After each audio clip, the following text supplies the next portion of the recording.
পূৰ্ণ সহযোগিতাত আৰু তেখেতৰ যি আমাৰ গাইডেন্স তাৰ কাৰণে আজি এই অনুষ্ঠান সম্ভৱ হৈছে। আজি আমাৰ কাৰণে অতিশয় গৌৰৱৰ বিষয় যে সুদূৰ ওদালগুৰি, বাক্সা, গোলাঘাট, ডিব্ৰুগড়, মৰাণ বিভিন্ন জিলাৰ পৰা অসমৰ ইমূৰৰ পৰা ইমূৰলৈকে এই যুৱ খেলুৱৈসকল দক্ষিণ হালমাৰা মানকাচৰৰ আমচিঙিমাৰীৰ বুকুত পদাৰ্পণ কৰিছে।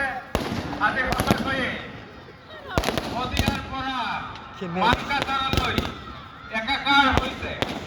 শদিয়াৰ পৰা মানকাচৰলৈ, শদিয়াৰ পৰা ধুবুৰী নহয়, আজি শদিয়াৰ পৰা মানকাচৰলৈ আমি একত্ৰিত হৈছোঁ এই মহৎ অনুষ্ঠান ৫৯তম জুনিয়ৰ ল'ৰা ছোৱালীৰ আন্তঃজিলা ভলীবল